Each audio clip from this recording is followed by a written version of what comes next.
100 रुपए की झूठी रिश्वत और 39 साल की अदालतों की जंग। 83 साल की उम्र में मिला इंसाफ, लेकिन जिंदगी का सब कुछ लुट गया। ये कहानी है रायपुर के जागेश्वर प्रसाद की, जो न्याय की कीमत पर सवाल खड़ा करती है। देखिए आप खास रिपोर्ट।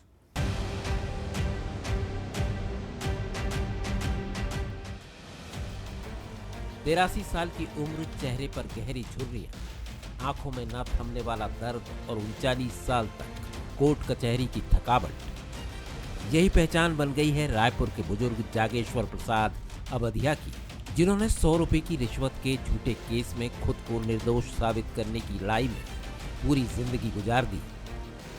जागेश्वर 39 साल पुरानी उस घटना की याद करते हैं और बताते हैं, सुबह जब वो ऑफिस जाने के लिए निकल ही रहे थे, तभी एक कर्मचारी आया और जबरदस्ती उसने 50-50 के 2 नोट उनकी जेब में डाल दिए। तभी लोकायुक्त की विजिलेंस टीम ने उन्हें दबोच लिया। लोगों की भीड़ जुट गई और इस भीड़ में उनकी पहचान बदल गई, एक ईमानदार कर्मचारी से सीधा रिश्वतखोर। मैं जैसे ऑफिस जाने के लिए निकला हूँ 9-10 बजे करीबन, 9:30-10 बजे, वो पीछे से आया, घर से 30-40 कदम पे गया था और उसने वो जेब में क्या डाला मैं नहीं जानता, क्योंकि मैं तो जा रहा था, वो पीछे से आया और मैं जैसे हाथ डाला हूँ क्या है करके, तो एक आदमी आया जो सिविल ड्रेस में था, बोले हम लोग विजिलेंस वाले हैं, आप चौक में चलो। पूरी टीम उनकी खड़ी थी, वहाँ लाए और उन्होंने मेरा केस बना दिया। घर में भी छापा मारा, घर में भी कुछ नहीं मिला। हाँ, तो उसने फिर डिपार्टमेंट से परमिशन लेके केस फेस कर दिया। साल 1986 का वो दाग जिसने पूरे परिवार को तबाह कर दिया। नौकरी में तरक्की थम गई, आधा वेतन मिला, बच्चों की पढ़ाई अधूरी रह गई और पत्नी का साथ भी छिन गया। 83 साल की उम्र में अब उनके पास बचा है सिर्फ थकान से झुका हुआ शरीर और आंखों में वो खालीपन, जो इंसाफ मिलने के बाद भी मिटा नहीं है।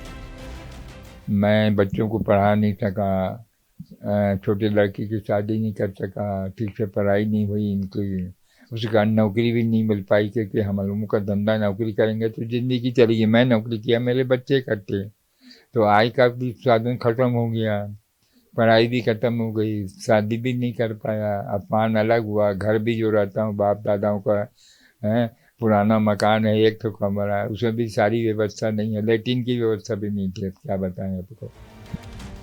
2004 में ट्रायल कोर्ट ने जागेश्वर को 1 साल की सजा और जुर्माना सुनाया, लेकिन उन्होंने हार नहीं मानी और हाई कोर्ट पहुंचे। आखिरकार 39 साल बाद छत्तीसगढ़ हाई कोर्ट ने साफ कर दिया है कि ना तो रिश्वत मांगने का और ना ही लेने का कोई ठोस सबूत है। अदालत ने ट्रायल कोर्ट का फैसला पलटते हुए उन्हें दोषमुक्त करार दिया। जो आदमी दोषी नहीं है उसको जबरन दोषी बनाया जाता है। यहाँ की जो सिस्टम है सरकार की, न्याय विभाग या पुलिस विभाग की, ये भी सिस्टम खराब है। तो मेरे को लड़ना पड़ा बार के लिए, है ना भाई, इंसानों के लिए। किसी तरह से मैंने लड़ाई पूरी की, लाखों रुपए खर्च किया और फिर आज स्थिति मेरे को मिली। मेरी पत्नी भी मिली, जिसको 39 साल तो वापस हो नहीं सकता नहीं इस न्याय से मुझे, है ना भाई। न मेरी पत्नी आ सकती, न मेरे बच्चों का भविष्य बन सकता। कोर्ट से जागेश्वर को न्याय तो मिल गया, लेकिन कीमत बड़ी चुकानी पड़ी। परिवार उजड़ गया, जिंदगी बर्बाद हो गई। अब उन्हें बस सरकार से यही उम्मीद है कि बकाया पेंशन और सस्पेंशन पीरियड का पैसा मिल जाए, ताकि बचे हुए दिन बिना तंगी से गुजर सकें। गामनी बंजारी, बंसल न्यूज, रायपुर।